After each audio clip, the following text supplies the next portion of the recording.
तो दोस्तों आइए अब इस वीडियो में हमें डिस्कस करना है एक्सरसाइज 7.4 का क्वेश्चन नंबर फर्स्ट। तो दोस्तों आइए बिना किसी देरी के इस वीडियो को स्टार्ट। तो दोस्तों क्वेश्चन नंबर फर्स्ट में क्या दे रखा है पहले रीड करके बताते हैं, फिर इसके सॉल्यूशन के बारे में हम बात करते हैं। देखिए क्वेश्चन नंबर फर्स्ट में आपको बोला गया है कि so that in a right angle triangle the hypotenuse is the longest side, यानी कि आपको ये बोला गया है कि जो राइट एंगल ट्रिंगल होता है, राइट एंगल ट्रिंगल में जो हाइपोटेनियस होता है वो लॉन्गेस्ट साइड होती है राइट एंगल ट्रिंगल की, यही हमको प्रूव करके बताना है। तो देखिए क्वेश्चन को कैसे किया जाएगा। देखिए बेसिक जो फॉर्मेट होता है उसके हिसाब से हम क्वेश्चन को सोल्व करेंगे। देखिए बेसिक फॉर्मेट इसका क्या होता है, भाई मैंने बोला कि पहले जो गिवन में है आपको जो समझ में आया वो चीज़ें लिख लो, जो गिवन में है वो। तो गिवन में हमको ये समझ में आया भाई एक राइट एंगल ट्रिंगल बोला है तो राइट एंगल ट्रिंगल होगा। तो अगर राइट एंगल ट्रिंगल बोला गया है तो राइट एंगल ट्रिंगल से आपको ये बात समझ में आना चाहिए कि राइट एंगल ट्रिंगल होता क्या है। If ever one angle equal to 90 degree of the triangles that known as a right angle triangle, यानी कि ऐसा ट्रिंगल जिसका एक एंगल 90 डिग्री के इक्वल हो जाए तो हम कह देंगे कि वो ट्रिंगल क्या हो जाएगा, राइट एंगल ट्रिंगल हो जाएगा, यानी कि समकोण त्रिभुज हो जाएगा। करते हैं इस क्वेश्चन के सॉल्यूशन के। क्वेश्चन को सोल्व कैसे किया जाएगा, अब हम देखो स्टेप बाय स्टेप लिख रहे हैं, इसको आप ध्यान से समझिएगा तो आपको चीज़ें समझ में आ जाएगी। देखिए तो हमने कहा कि इन ट्रिंगल ABC एंगल बी कितना है भाई, 90 डिग्री है। अगर एंगल बी 90 डिग्री है तो आप ये कह सकते हो भाई एंगल A और एंगल C का सम कितना डिग्री के बराबर होगा। तो देखिए हम ये कह सकते हैं भाई जब ये 90 डिग्री है तो हम बोल सकते हैं कि angle A plus angle C equal to कितना हो जाएगा, 90 डिग्री। क्यों, इन दोनों एंगलों का सम भी अब कितने 90 डिग्री के बराबर होना चाहिए। क्यों, हम कैसे कह सकते हैं, तो हम ये इसलिए कह सकते हैं क्योंकि भाई हमको पता है sum of all angle of the triangle equal to 180 degree, यानी कि 90 डिग्री है और इन दोनों एंगलों को भी सम करने पे 90 डिग्री आएगा, तभी 90 कितना हो जाएंगे, 180 डिग्री हो जाएगी, यानी कि 90 डिग्री ये हो जाएगा और इन दोनों एंगलों का सम 90 डिग्री सम हो जाएगा तो कितना हो जाएगा, इक्वल टू 180 डिग्री के बराबर हो जाएगी। इसीलिए हम कह सकते हैं अगर ये एंगल आपको पता है तो हमको पता है कि अगर आपको ये एंगल पता है तो आप ये कह सकते हो कि इन दोनों एंगलों का सम भी 90 डिग्री के इक्वल हो जाएगा। जब इन दोनों एंगलों का सम 90 डिग्री के बराबर होगा तो हम ये कह सकते हैं कि एंगल A और एंगल C की वैल्यू क्या हो सकती है। तो आप ये कह सकते हो, बिल्कुल कह सकते हो ये बात को कि एंगल A की जो वैल्यू होगी ना वो 90 डिग्री से लेस होगी और एंगल C की जो वैल्यू होगी वो भी 90 डिग्री से छोटी होगी, बड़ी नहीं हो सकती और बराबर नहीं हो सकती। ठीक है, इस बात को आपको ध्यान रखना है। अगर इन दोनों एंगलों का सम अगर 90 डिग्री है तो आप ये समझ लेना एंगल A और एंगल जो C की वैल्यू होगी ना वो कभी भी 90 डिग्री के बराबर नहीं हो सकती है और कभी भी वो 90 डिग्री से बड़े नहीं हो सकते, यानी कि एंगल A और एंगल C की जो वैल्यू होगी वो लेस देन 90 डिग्री होगी। आई होप कि ये आपको समझ में आ गई होगी बात है। ठीक है, मैं जो समझाना चाह रहा हूँ तो यहाँ पे हम बोल सकते हैं कि angle A and angle C is always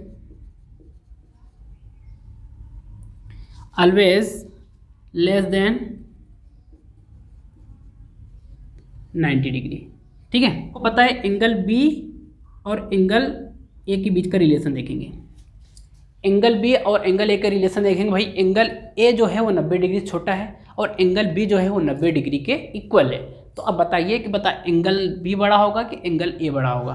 तो एंगल B बड़ा होगा, आपको यहाँ समझना है। ठीक है, एंगल B जो होगा वो ग्रेटर होगा। भाई एंगल B ग्रेटर क्यों होगा, आप ये पूछोगे क्यों, क्योंकि मैंने आपको बता चुका हूँ कि जो एंगल A है ना वो 90 डिग्री से छोटा होगा, कभी भी उसकी वैल्यू 90 डिग्री के इक्वल नहीं हो सकती है और एंगल C की वैल्यू कभी भी 90 डिग्री इक्वल नहीं हो सकती। अगर हो भी कहना चाहोगे कि ठीक है ये 90 डिग्री क्यों नहीं हो सकता, तो देखिए मैं बताता हूँ क्यों नहीं होगा। ये 90 डिग्री है और ये 90 डिग्री आपने बोल दिया कि हो गया एंगल A को, तो देखो दोनों एंगलों का ही सम तो 180 डिग्री के बराबर हो गया। तो भाई थर्ड वाला एंगल कहाँ गया, बिना थर्ड एंगल के आप ट्रिंगल बना ही नहीं सकते हो, ट्रिंगल बनेगा ही नहीं, तो मतलब को ट्रिंगल नहीं कहलाएगा भाई, तो काम गड़बड़ हो गया। इसीलिए ये एंगल और ये एंगल की वैल्यू कभी भी 90 डिग्री से बड़ी नहीं होगी और कभी भी इनकी वैल्यू 90 डिग्री के इक्वल नहीं होगा। कब, जब ये ट्रिंगल राइट एंगल ट्रिंगल होगा तब, और ये एंगल 90 डिग्री होगा। ठीक है, राइट एंगल ट्रिंगल होगा तो एंगल 90 डिग्री हो ही जाएगा, स्वाभाविक सी बात है। देखिए तो अब यहाँ पे एंगल B और एंगल A का रिलेशन हम देखें तो एंगल B और एंगल A का जो रिलेशन निकला हमें इस प्रकार से निकला भाई कि angle B greater than to angle A। तो अब यहाँ से समझ में आया, तो आपको ये बातें अगर जैसे समझ में आ गया तो अब देखो एक ट्रिंगल है, इस ट्रिंगल में अगर एंगल B बड़ा है एंगल A छोटा है तो इसके सामने की जो साइड होगी वो छोटी होगी और इसके सामने की जो साइड होगी वो बड़ी होगी। तो हम यहाँ से कह सकते हैं भाई AC, यहाँ से कह सकते हैं AC ग्रेटर देन किसके, BC से। ये बात भाई आप कहाँ से लिखी, आपको ये बताना पड़ेगा। देखिए ये बतानी पड़ेगी आप कहाँ से लिखे। ये बातें मैं आपको बोल देता हूँ, ये बातें थ्योरम से लिखी गई है। थ्योरम क्या होता है वीडियो में समझा चुका हूँ इसकी पहले वाली वीडियो में, ठीक है, जो थ्योरम के नाम से वीडियो प्लेलिस्ट में आपको मिल जाएगी, ठीक है, वहाँ से देख लीजिएगा। देखिए ये कहाँ है, A C greater than two B C, ठीक है। तो अब यहाँ पे जब ए सी ग्रेटर हो गया बी सी से, तो भाई एक आप बात ये कहाँ से लिखे हो, तो ये थ्योरम होता है, थ्योरम होती है। थ्योरम क्या कहती है, अपोजिट, देखो क्या होती है, opposite side to greater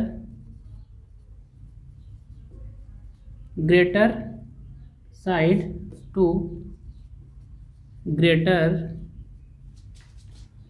angle is longest. यानी कि दोस्तों आपको यहाँ से क्या समझ में आना चाहिए, किसी भी ट्रायंगल की दो एंगल आपको पता है, उन दो एंगलों में अगर आपको एक एंगल बता गया है कि एक एंगल बड़ा है एक एंगल छोटा है, जो एंगल बड़ा होगा उसके जो अपोजिट साइड होगी ना वो साइड बड़ी हो जाएगी, और जो एंगल छोटा है उस एंगल के अपोजिट जो साइड होगी वो साइड छोटी होगी, ठीक है। यहाँ से हमने ये बातें लिखी है। जैसे कि इस ट्रायंगल में हमें पता है कि एंगल बी 90 डिग्री है और एंगल ए की वैल्यू लेस देन 90 डिग्री है, तो हम ये कह सकते हैं कि एंगल बी और एंगल ए की वैल्यू जो हम कंपेयर करेंगे, तो यहाँ से हमें ये बात समझ में आ गई भाई एंगल जब बी बड़ा है तो इसके अपोजिट साइड ए सी बड़ी हो जाएगी, किससे, इसके अपोजिट साइड बी सी से, ठीक है, बात समझ में आई। मतलब A C greater than two B C. ये बातें कहाँ से आई, अगर हमको ये पता था तो हमने ये बातें लिखा है, A C greater then B C. तो ये बात समझ में आ गई आपको, ये कहाँ से आई, थ्योरम से आई। अब हम आगे बात करते हैं, इसको नोट कर लीजिए, इसको बोल देना कि इक्वेशन फर्स्ट है, जो यहाँ आपको लास्ट में मिला था इसको इक्वेशन फर्स्ट बोल देंगे। अब देखिए, अब फिर इसके बाद में क्या करेंगे हम, देखिए यहाँ से आपको एक बात और समझना है, जब एंगल बी, अब एंगल बी और एंगल सी का रिलेशन देखिए, एंगल बी और एंगल सी का रिलेशन क्या है, एंगल बी और एंगल सी का जो रिलेशन है, angle B greater than to angle C. जब एक बात आपको समझ में आई, एंगल जो बी है वो ग्रेटर है एंगल सी से, तो जब एंगल बी है वो ग्रेटर है एंगल सी से, तो अब आप यहाँ क्या लिख सकते हो, यहाँ से आपको ये समझ में आना चाहिए कि एंगल जो बी है, एंगल बी के अपोजिट साइड क्या हो गई, ए सी हो गई, और एंगल सी के जो अपोजिट साइड क्या है, अपोजिट साइड क्या है, एंगल सी के अपोजिट साइड क्या है, ए बी है भाई, ठीक है। अब यहाँ पे देखिए, यहाँ पे क्या रिलेशन हो गया भाई, हमको पता हो गया कि ये, अब जब एंगल बी बड़ा है तो इसके अपोजिट जो साइड होगा वो ए सी होगा, और एंगल सी का जो अपोजिट साइड होगा क्या हो जाएगा, ए बी हो जाएगा। तो अगर ये बड़ा था तो ये भी साइड भी बड़ी हो जाएगी, क्यों, क्योंकि ये कहा गया है थ्योरम में, opposite side to greater angle is longest. यहाँ से आपको ये समझ में आना चाहिए कि opposite side to greater angle is longest, यानी कि ऐसा ट्रायंगल, जो कोई से भी ऐसा ट्रायंगल होगा जो उस ट्रायंगल में सबसे बड़ी जो एंगल होगा, जो सबसे बड़ा एंगल होगा उसके अपोजिट जो साइड होगा वो सबसे बड़ा होगा। ये बात आपको समझ में आना चाहिए कि यहाँ पे देखिए साइड ए सी था बड़ा, तो साइड यहाँ पे जो एंगल बी था तो एंगल बी बड़ा था, तो यहाँ से इस ट्रायंगल का, तो इसके जो साइड अपोजिट जो साइड होगा क्या होगा, ए सी, तो यहाँ पे ए सी ग्रेटर हो जाएगा, ठीक है। देखिए अब आपको यहाँ से फाइनली ये समझ में आना चाहिए कि यह जो बात मिली इसको बोल देना कि इक्वेशन सेकंड, ये सेकंड हो गया, ठीक है। अब यहाँ पे आप क्या कर सकते हो, इक्वेशन फर्स्ट और इक्वेशन सेकंड को ध्यान से देखिए। देखिए इक्वेशन फर्स्ट ये रहा, इक्वेशन सेकंड ये रहा, ठीक है। इक्वेशन फर्स्ट में आप ये देखेंगे कि ए सी यहाँ पे भी ग्रेटर है और ए सी यहाँ पे भी ग्रेटर है, तो भाई जब ए सी दोनों में ग्रेटर है दोनों इक्वेशन में, तो आप क्या कह सकते हो, यहाँ एंगल में तीन साइडें होती हैं, देखो तीन साइडें होती हैं, मतलब ए बी बी सी ए सी, तीन साइडें हैं, तो यहाँ पे देखो ए बी ए सी तो दो बार आ गया, मतलब ए सी दो बार, ए सी और बड़ा भी है, ए सी जो है वो ए बी से बड़ा है और ए सी जो है वो बी सी से बड़ा है, तो यानी कि टोटल बात क्या हुई, इक्वेशन ऑफ फर्स्ट और इक्वेशन सेकंड से आप देखेंगे तो आप यहाँ से कह सकते हो, hence from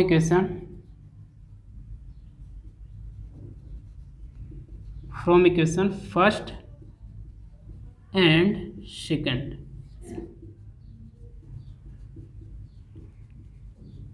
AC is longest longest side of right angle triangle.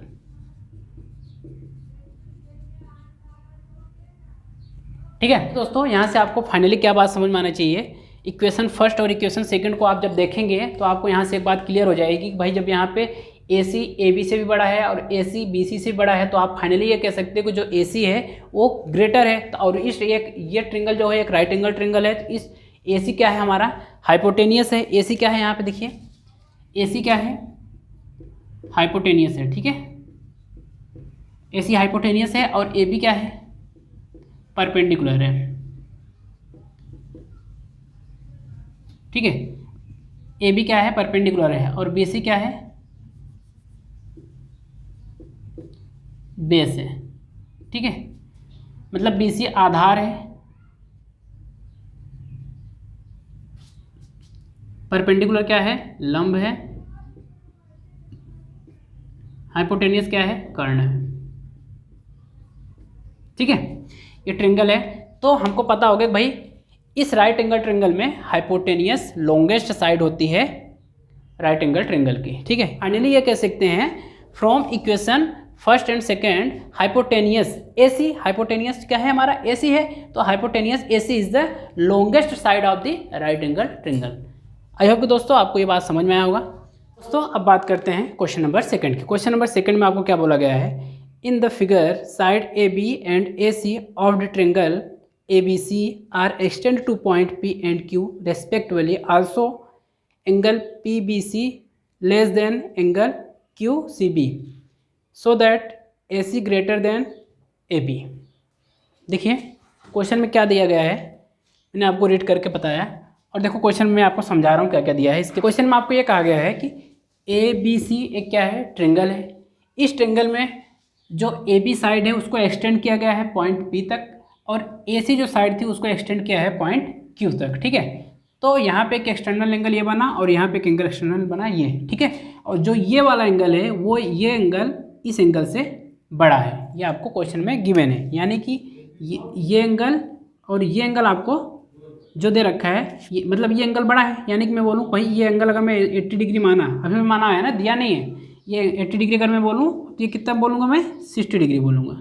ठीक है, कुछ भी बोलो बट ये एंगल बड़ा होना चाहिए और एंगल छोटा होना चाहिए। ठीक है, तो यानी कि यहाँ पे क्या है 80 डिग्री और ये 60 डिग्री के बीच में रिलेशन क्या होगा, मतलब ये एंगल और ये एंगल, मतलब ये एंगल बड़ा है इस एंगल से, तो आप ऐसा लिख सकते हो। तो यहाँ पे आपको क्वेश्चन ये दे रखा हो। ठीक है, ये गिवन में, ठीक है क्वेश्चन में आपको गिवन है तो आपको प्रूफ क्या करना है, तो अगर ये गिवन है तो आपको प्रूफ करना है कि जो AC है वो बड़ा है, आपको प्रूफ क्या करना है AC बड़ा है AB से। ठीक है, तो ये आपको प्रूव करना है। देखिए इसको कैसे प्रूव करेंगे, अब बात इसकी आती है। देखिए इस क्वेश्चन को पहले मैं ओरली आपको समझा रहा हूँ, इसके बाद में मैं आपको इस क्वेश्चन को थ्योरेटिकली समझा के बताऊँगा। देखिए ध्यान से समझिएगा, कुछ कॉन्सेप्ट इसको आपको समझना है। देखिए क्वेश्चन में यह है ट्रिंगल में क्या दे रखा है, ABC एक ट्रिंगल दे रखा है, इस ट्रिंगल को AB को एक्सटेंड किया गया है और AC को एक्सटेंड किया गया। जो एंगल बने हैं उस एंगल के बीच में रिलेशन, जो एक्सटर्नल एंगल बने हैं उस एक्सटर्नल एंगल के बीच में रिलेशन हमको दे रखा है कि भाई ये एंगल और ये एंगल के बीच में जो रिलेशन है बताया गया कि ये एंगल बड़ा है और ये एंगल छोटा है। तो अगर ये ऐसा है तो मैंने बोला कि ठीक है, अभी मैंने कुछ देर के लिए मैंने बोला कि ये एंगल 80 डिग्री हो गया और ये एंगल 60 डिग्री अगर हमने माना है तो ठीक है, तो ये हमको एंगल बराबर बड़ा होना चाहिए। और ये एंगल आप 50 और 60 भी ले सकते हो, 50 एंगल और 60 डिग्री भी ले सकते हैं। अगर आप 50-60 डिग्री लेना चाह रहे हो तो आप 60 इसको लेंगे, 50 इसको लेंगे। ठीक है, यही बात को आपको समझना है कि मतलब जो भी एंगल ये है ना, ये एंगल बड़ा होना चाहिए इस एंगल से, ये क्वेश्चन में कहा गया है इसीलिए हमने बोला। ठीक है, तो आप समझिए, तो ये एंगल हमने लिया कि ये एंगल 80 डिग्री बड़ा है। तो अगर ये एंगल 80 डिग्री है तो अब आप देखिए कि जो AC बोलो या ABAQ बोलो या ACQ बोलो, ये क्या है, एक स्ट्रेट लाइन है। जब स्ट्रेट एंगल, जब ये स्ट्रेट एंगल है या स्ट्रेट लाइन बोलो, तब अगर ये स्ट्रेट लाइन है तो आप इनके सारे एंगलों को सम करोगे कितने डिग्री के बराबर होना चाहिए, 180 डिग्री बराबर होना चाहिए। यानी कि एंगल ACB और एंगल CBCQ दोनों एंगलों को सम करेंगे 180 डिग्री के बराबर होगा।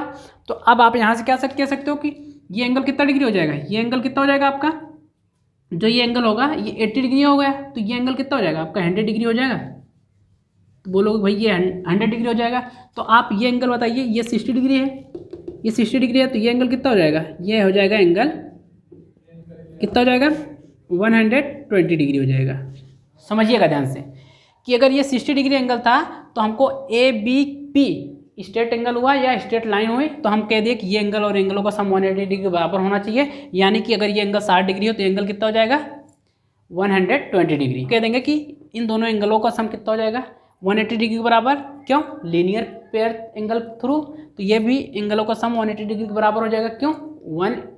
180 डिग्री बराबर हो जाएगा। क्यों? लीनियर पेयर एंगल के थ्रू। हमने अगर मेरे को ये 80 डिग्री है तो ये 100 डिग्री क्यों आया, ये बात आपको समझ में आना चाहिए। और ये 60 डिग्री दे रखा है तो ये 120 डिग्री कैसे आया, आपको ये बात समझ में आना चाहिए। हालांकि मैं ऑलरेडी समझा रहा हूँ एक एग्जाम्पल के थ्रू, ठीक है।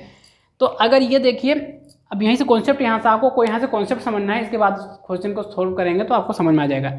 अब मैंने बोला कि अगर इनके बीच का रिलेशन ये था, मैंने कहा ये हमको क्वेश्चन में गिवन था, तो अब फाइनली अगर हम देखें कि एंगल इसके बीच और इसके बीच का रिलेशन क्या हुआ, तो अब इनके इसका जो इंटरनल एंगल था, इसका इंटरनल एंगल क्या है, इसका इंटरनल एंगल 100 डिग्री आया, ठीक है। और इस एंगल का इंटरनल एंगल देखो, इस एंगल का इंटरनल एंगल क्या हो गया 120 डिग्री।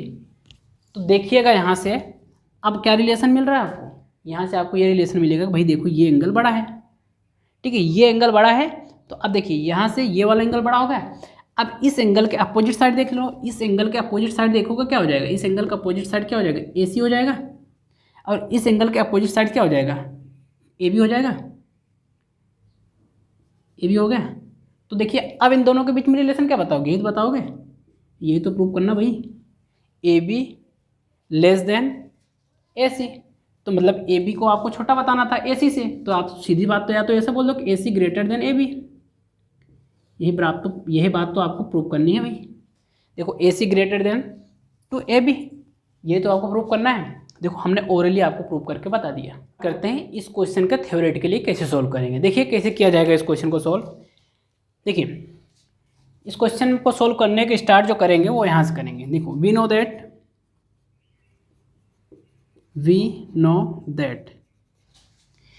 दैट भाई क्या जानते हैं हम ये जानते हैं कि एंगल ABC और एंगल PBC, इन दोनों एंगलों का सम 180 डिग्री के बराबर होगा। क्यों? क्योंकि लीनियर पेयर एंगल के थ्रू। क्यों? क्योंकि ABP क्या है, एक लाइन है या स्ट्रेट लाइन है, ठीक है। तो ACQ भी एक स्ट्रेट लाइन, ठीक है, स्ट्रेट लाइन हो गया। तो यहाँ पे जो एंगल ACB ये एंगल और QCB इन दोनों एंगलों का भी सम 180 डिग्री के बराबर हो जाएगा, ठीक है, लीनियर पेयर एंगल के थ्रू, ठीक है। तो यहाँ से मैं ये लिख सकता हूँ कि जो एंगल ABC है, एंगल ABC और angle PBC plus angle PBC का कितना हो जाएगा 180 डिग्री के बराबर हो जाएगा। ABC को इधर रहने दिया तो इसको इधर ले जाके क्या हो जाएगा 180 degree minus angle PBC।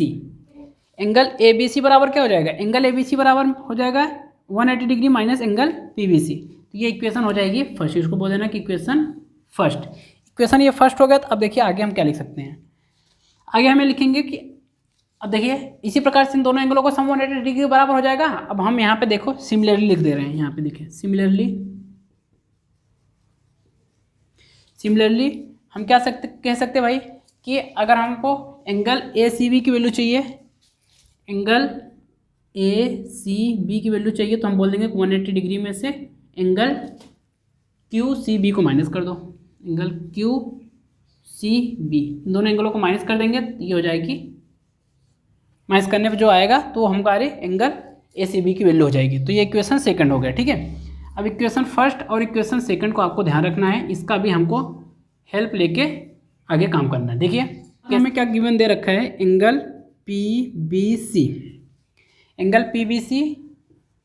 Less angle QCB। देखिए ये हमको दे रखा है, ये कहाँ से लिखा भाई हमने, बोल देना ये हमको गिवन था, गिवन है PBC लेस है एंगल QCB से, ठीक है, ये क्वेश्चन में गिवन है। तो अब क्वेश्चन में गिवन है, इस यहाँ से एक बात आपको आप समझना है, ठीक है। हमने बोला कि जो एंगल QCB और एंगल ACB ये दोनों आपस में क्या है, सप्लीमेंट्री एंगल है, यानी कि इन दोनों एंगलों का सम 180 डिग्री के बराबर है। तो हम कह देंगे कि ये दोनों एंगल आपस में क्या है, सप्लीमेंट्री एंगल है। सप्लीमेंट्री एंगल क्या होता है, sum of two angles equal to 180 degree, that known as a supplementary angle. Supplementary angle का मतलब होता है संपूरक कोण, ठीक है। ये दोनों कोण आपस में संपूरक हैं, यानी कि सप्लीमेंट्री हैं। तो अगर एक एंगल हमको पता हो तो दूसरा एंगल हम आसानी से निकाल सकते हैं, ठीक है। देखिए ये एंगल हमको पता था 80 डिग्री है, तो हमने इसको निकाल लिया कि हमको दोनों को पता है कि 180 डिग्री में माइनस कर देंगे, तो ये एंगल पता था, तो हमको एंगल ये निकालना था। तो मैंने बोला कि 180 डिग्री में से 80 को माइनस कर दिया तो 100 डिग्री आ गया, तो ये हमने आसानी से निकाल लिया था, ठीक है। पर ये तो हमने एग्जाम्पल लेकर समझाया था, आपको यहाँ से रियल बात यह समझना है। तो मैंने बोला कि अगर मेरे को एक एंगल पता है, इन दोनों एंगलों में से, इस एंगल में से एंगल ACB और एंगल QCB में से हमको एंगल पता है, एंगल QCB दे रखा है, QCB एंगल, तो हमें इसका सप्लीमेंट्री एंगल क्या होगा, और साथ में एंगल PBC दे रखा है, तो इसका सप्लीमेंट्री एंगल क्या होगा। इस चीज़ को हम यहाँ लिख रहे हैं, आप समझिएगा।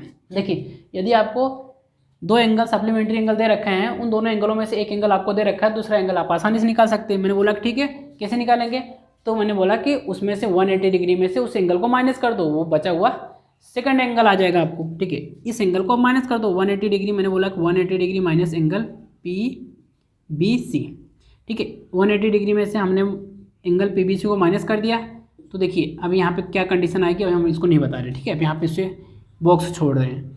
एंगल QCB को हम क्या लिख सकते हैं भाई, इसको लिखेंगे 180 डिग्री माइनस इसका सप्लीमेंट्री क्या हो जाएगा 180 डिग्री माइनस एंगल QCB, इसको ऐसा लिख सकते हैं। अब देखिए 180 डिग्री में से PBC को माइनस किया और 180 डिग्री में से QCB को माइनस किया, तो यहाँ पे देखिए इसका वैल्यू हमको दे रखा है।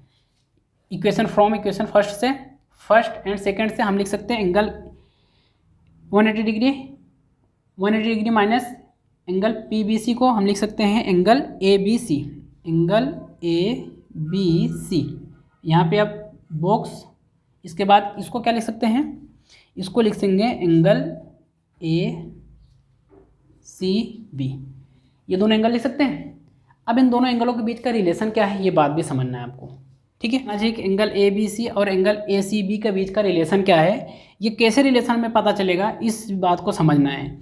जब हमको क्वेश्चन में दे रखा है एंगल PBC लेस है एंगल QCB से, मतलब कि एंगल जो QCB है ये बड़ा है एंगल PBC से, मतलब PBC एंगल छोटा है, एंगल QCB बड़ा है, ये बात भी आपको समझना है। किसी प्रकार से बात पूछा जाए आपको समझ में आना चाहिए। जब अगर ये एंगल बड़ा है तो ये एंगल छोटा है, तो जो इनके इंटरनल एंगल होंगे ना, इस एंगल का जो इंटरनल है, देखो यहाँ पे इसका जो सप्लीमेंट्री एंगल होगा और इसका जो सप्लीमेंट्री एंगल होगा, तो इन दोनों एंगलों का जो सप्लीमेंट्री एंगल होगा ना, वो इनके क्रॉस में हो जाएंगे, कि यहाँ अगर साइन ये है तो आपको साइन ये लग जाएगा, ठीक है। तो यहाँ से आपको ये बात समझ में आना चाहिए कि यदि एक एंगल ये है PBC, इस PBC का सप्लीमेंट्री एंगल ये है, तो और साथ में एक एंगल QCB है, इस QCB का सप्लीमेंट्री एंगल ये है, तो अगर ये एंगल बड़ा था तो इनके जो सप्लीमेंट्री एंगल होंगे ना, वो सप्लीमेंट्री जो एंगल आएंगे, इसका जो सप्लीमेंट्री एंगल है और इसका जो सप्लीमेंट्री एंगल होगा, इन दोनों सप्लीमेंट्री का जो एंगलों का जो रिलेशन होगा ना, तो ये एंगल अगर छोटा था तो ये एंगल बड़ा हो जाएगा, और ये एंगल अगर बड़ा था तो ये एंगल छोटा हो जाएगा। ये बात समझ जाइएगा तो आपको काम समझ में आ जाएगा, पूरा समझ में आ जाएगा। तो यहीं से अगर ये एंगल छोटा था तो मैंने बोला कि ये एंगल अब बड़ा हो जाएगा, इसका जो सप्लीमेंट्री एंगल होगा ना, वो ABC क्या हो जाएगा, बड़ा हो जाएगा। किससे बड़ा हो जाएगा भाई, जो ये वाले एंगल का सप्लीमेंट्री एंगल होगा उससे। बात समझ में आ गई, यही बात समझना था, यही बात आपको समझाना चाह रहा था मैं, यही मैं ओरली आपको समझाया भी था। यहाँ से देखिए इस बात को मैं आपको प्रूफ के साथ में भी बताया भी हूँ। कैसे होगा, मैंने बोला कि अगर ये एंगल बड़ा है तो ये एंगल बड़ा ले लिया, और ये एंगल छोटा था ये एंगल छोटा ले लिया। अब इनके बीच में रिलेशन ये था, तो मैंने बोला ठीक है, इसका इंटरनल एंगल क्या हो जाए भाई, जब सप्लीमेंट्री एंगल है तो हमको पता हो गया कि भाई ये 180 डिग्री, ये दोनों का सम 180 डिग्री के बराबर होगा, तो एक 80 डिग्री होगा तो ये हो जाएगा 100 डिग्री हो जाएगा, और ये 60 डिग्री है तो ये 120 डिग्री हो जाएगा। तो इसी कारण अब इनके बीच का रिलेशन देखें, तो भाई इनके जब बीच का रिलेशन देखने गया तो हमने बोला कि ये बड़ा हो गया। तो देखिए यहाँ पर 120, ये 60 जो था 60 के नीचे क्या हो गया 120 डिग्री हो गया, और इसके 100 आ गया। तो अब इनके बीच का रिलेशन देखा तो क्या हो गया, देखो यहाँ पे इनके बीच का रिलेशन देखा हमने तो रिवर्स हो गया, ठीक है। ये रिवर्स जैसे मैंने आपको यहाँ समझाया था, यही बात यहाँ पर समझना था आपको, ठीक है। इसलिए मैंने आपको ऑलरेडी समझा चुका था, इसलिए आपको बात यहाँ से ये समझ में आई कि एंगल ABC बड़ा है एंगल ACB से। तो जब ये बात समझ में आ गई आपको, तो अब आप क्या लिख सकते हो, अब यहाँ इसके अपोजिट साइड जो होगा वो ग्रेटर होगा इसके अपोजिट जो साइड होगा उससे। बात समझ में आई? अब देखिए यहाँ से हम वो बात को लिख रहे हैं, तो यहाँ से हम लिख सकते हैं angle A B C, angle A B C इसके अपोजिट साइड ए सी होगा, तो यहाँ पे जो ए सी होगा, ए सी ग्रेटर हो जाएगी, ठीक है, किससे? अब एंगल ए सी बी के अपोजिट जो साइड है उससे, तो ये यहाँ भाई क्या है, ए बी है, तो ये बात आपको समझ में आना चाहिए, यही हमें प्रूव करना था, ठीक है। अब ये प्रूव करना था, हमने प्रूव कर दिया। ये बात कहाँ से लिखी?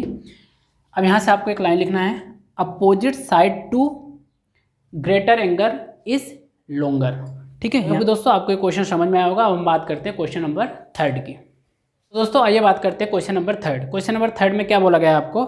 इसमें आपको कहा गया है कि इन द गिवन फिगर, एक फिगर ड्रॉ कर रखा है। इस फिगर में आपको क्या क्या बताया गया है? इसमें बोला गया है आपको कि एंगल बी है वो एंगल ए से छोटा है और एंगल सी जो है वो एंगल डी से छोटा है, तो सो दैट करना है कि ए डी बी सी से छोटा है, ये आपको बताना है। यानी कि रखा है इस फिगर में आपको बताया कि जो एंगल बी है वो एंगल ए से छोटा है और जो एंगल सी है वो एंगल डी से छोटा है, और साथ में आपको ये बताना है कि जो ए डी है आपको सो दैट ये करना है कि ए डी छोटा है बी सी से, ये आपको प्रूव करके बताना है। तो देखिए दोस्तों इसको कैसे किया जाएगा, स्टेप बाय स्टेप सोल्व करके बताते हैं, आप ध्यान समझिए। देखिए एक्सरसाइज 7.4 में टोटली जो बेस्ड है वो थ्योरम पे है। थ्योरम क्या है? बेसिक थ्योरम आप समझ लीजिएगा। 7.6, 7.7, 7.8 जो थ्योरम है उसको मैंने सेपरेट वीडियो बना रखा है, तो वो आप देख लीजिएगा, उसको समझ में आ जाएगी, आपको प्लेलिस्ट पे मिल जाएगी। देखिए तो ये जो थ्योरम आपको बताई गई, इस थ्योरम पे बेस्ड ये सारे क्वेश्चन हैं जो कि हम सोल्व कर रहे हैं, इसी बेस्ड पे ये क्वेश्चन है।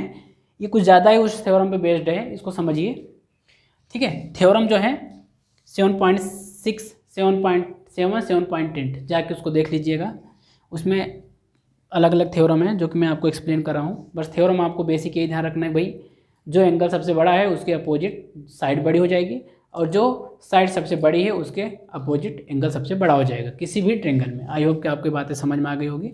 अब हम इसी बेस्ड पे ये क्वेश्चन को सोल्व करने वाले हैं। देखिए कैसे किया जाएगा, स्टेप बाय स्टेप सोल्व कर रहे हैं, इनको समझिए। मैंने बोला कि in triangle A B O, ठीक है। In triangle A B O, इसमें हमें ये पता है कि एंगल बी है वो एंगल ए से छोटा है, जो एंगल बी है वो एंगल ए से छोटा है, यानी कि लेस है, angle be less than angle A.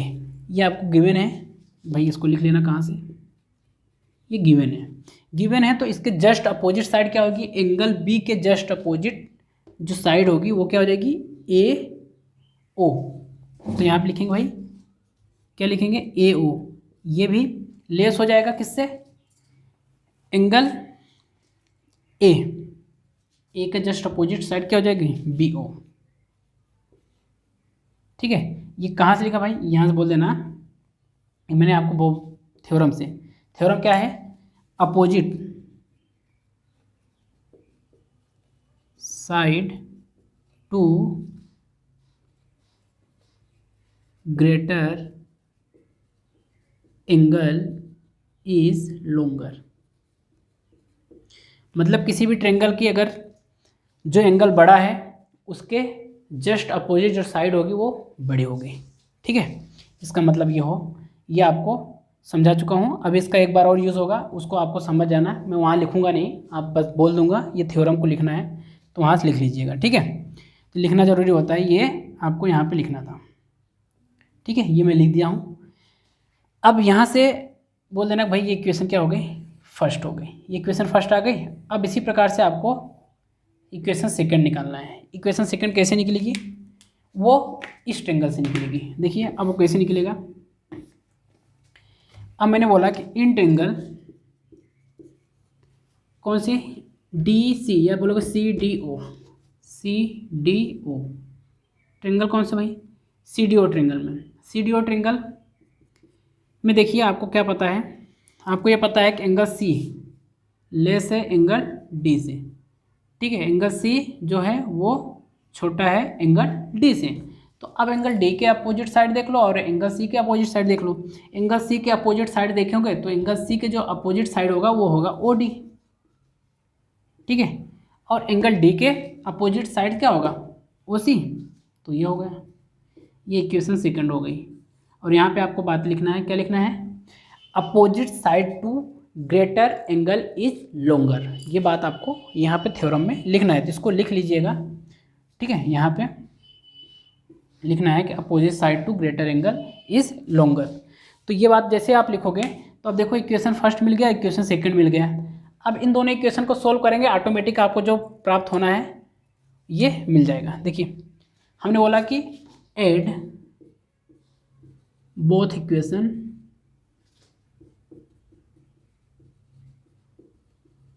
यानी कि हमने क्या बोला कि फर्स्ट प्लस सेकंड। जब इक्वेशन को आप प्लस करते हो तो आपको इक्वेशन प्लस करने का मतलब समझना है, ठीक है। यहाँ पे समझ में आना चाहिए कि इक्वेशन क्या होता है। इक्वेशन का सीधा सा मतलब ये होता है किसी भी दो वैल्यू को एक पर्टिकुलर साइन से सेपरेट करना, अलग करना ही इक्वेशन कहलाता है, ठीक है। जब उनके बीच में कोई किसी भी दो वैल्यू के बीच में एक पर्टिकुलर साइन आ जाए तो हम कह देंगे वो इक्वेशन हो गया, ठीक है। यहाँ पे देखो स्मॉलर ग्रेटर का हो सकता है, इक्वल का भी साइन हो सकता है, ठीक है। इस चीज़ों को आपको अगर आप समझ रहे हैं तो अच्छा है आपके लिए, ठीक है। तो जब ये इक्वेशन हो गया तो हमने बोला कि फर्स्ट इक्वेशन हो गई या सेकंड इक्वेशन हो गई। तो जब इक्वेशन में होता है तो उसमें एक जो पहली वैल्यू होती है, एक दूसरी वैल्यू होती है, दो वैल्यू होती है, वो होता है लेफ्ट हैंड साइड, और सेकंड वैल्यू होती है वो राइट हैंड साइड होती है। इसमें भी ये लेफ्ट हैंड साइड होगा और ये राइट हैंड साइड होता है। जब हम दोनों इक्वेशन को सम करेंगे तो लेफ्ट हैंड साइड से जुड़ जाएगा और राइट हैंड साइड से जुड़ जाएगा, और जो बीच में साइन है वो साइन वैसा का वैसा ही रहेगा, ठीक है। देखिए अब इसको हम ऐड कर रहे हैं, आप समझिएगा। इक्वेशन फर्स्ट क्या थी, इसका लेफ्ट हैंड साइड यहाँ पे क्या है, AO है, ठीक है, AO है। इसको सुधार लीजिएगा, मिस हो गया था। देखिए अब जब हम लेफ्ट हैंड साइड को प्लस करेंगे, लेफ्ट हैंड साइड से AO को प्लस करेंगे तो OD से प्लस करेंगे। AO को OD सेकंड, फर्स्ट इक्वेशन का OA प्लस सेकेंड इक्वेशन का OD, दोनों को प्लस करेंगे। जो साइन है साइन वही का वैसे है, ठीक है, साइन वैसा के वैसा ही रहेगा। अब BO को प्लस OC को प्लस करेंगे, BO प्लस OC को प्लस करेंगे, ठीक है। ये हो गया हमारा फाइनली। अब देखिए आगे हम क्या कर सकते हैं। अब आप यहाँ पे देखेंगे OA और OD को प्लस किया तो क्या आएगा। अब इसको ना डायग्राम में देखिए। अब यहाँ पे आपका AO और OD इन दोनों एंगलों को, जब ये यहाँ से ये और इन दोनों को प्लस करेंगे तो क्या आ जाएगा, आपको मिल जाएगा AD जो साइन है वो साइन, और OB और OC को प्लस करेंगे तो क्या हो जाएगा, BC मिल जाएगा, ठीक है। यही आपको प्रूव करना था, आई थिंक यही प्रूव करना था आपको, AD लेस देन BC, यही आपको प्रूव करना था। देखिए आसानी से प्रूव हो गया, ठीक है। आपको फॉर्मेट याद रखना है कि कैसे क्वेश्चन को सोल्व किया जाता है, ठीक है। तरीके अलग अलग होते हैं, बट क्या है एक बार में आपको ये सारे क्वेश्चन जो होते हैं ज्योमेट्री के एक बार आपको समझना रहता है, इसके बाद में आपका थोड़ा कॉन्सेप्ट डेवलप होता है कैसे क्या कर सकते हैं, ठीक है। आपको अब धीरे धीरे चीज़ें समझ में भी आ रही होगी कैसे किया जाएगा, ठीक है। आई होप कि दोस्तों आपको ये क्वेश्चन समझ में आया होगा कैसे किया